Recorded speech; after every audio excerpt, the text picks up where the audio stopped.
മിശിഹായിൽ പ്രിയമുള്ള സഹോദരി സഹോദരന്മാരെ, പ്രിയമക്കളെ, ഈ പ്രഭാതത്തിൽ പുറപ്പാട് പുസ്തകം 6-ാം അധ്യായം 7-ാമത്തെ വാക്യം നമുക്ക് ധ്യാനിക്കാം. The book of Exodus chapter 6 verse 7. നമ്മളിങ്ങനെയാണ് കാണുക: ഈജിപ്തുകാരുടെ ദാസ്യത്തിൽ നിന്ന് നിങ്ങളെ മോചിപ്പിച്ച ഞാനാണ് നിങ്ങളുടെ ദൈവമായ കർത്താവ് എന്ന് നിങ്ങൾ അറിയും. അതെ, ഈജിപ്തുകാരുടെ ദാസ്യത്തിൽ വളരെയേറെ ഇസ്രായേൽ ജനം വിഷമിച്ചു.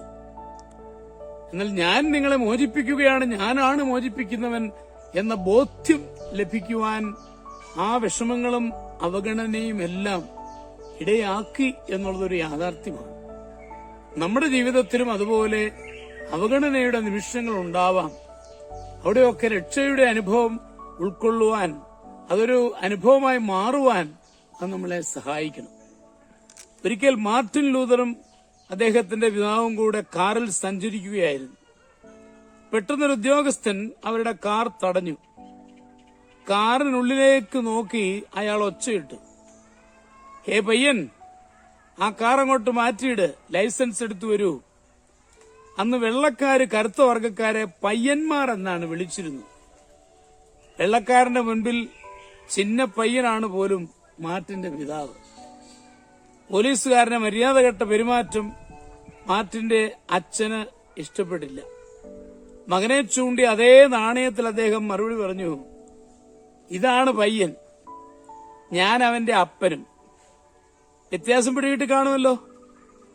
ഇനി പറയൂ, എന്റെ മോനെ അങ്ങോട്ട് അയക്കണോ അതോ ഞാൻ വരണോ? പോലീസുകാരൻ എളിഭ്യനായി. പ്രിയമുള്ള സഹോദരങ്ങളെ, ഈ തിന്മയിൽ നിന്ന് നമ്മളെ മോചിപ്പിക്കുവാൻ അതെ എന്റെ ദൈവമുണ്ട് എന്ന ബോധ്യമാണ് നമ്മുടെ ജീവിതത്തിന്റെ വലിയ രക്ഷാസങ്കേതമായി മാറേണ്ടത്. നമ്മുടെ കർത്താവ് ഈശോ മിശിഹായുടെ കൃപയും പിതാവായ ദൈവത്തിന്റെ സ്നേഹവും പരിശുദ്ധാത്മാവിന്റെ സഹവാസവും പരിശുദ്ധ അമ്മയുടെ മധ്യസ്ഥതയും നിങ്ങളെല്ലാവരോടും കൂടി ഉണ്ടായിരിക്കട്ടെ, എപ്പോഴും എപ്പോഴും എന്നേക്കും. ആമേൻ.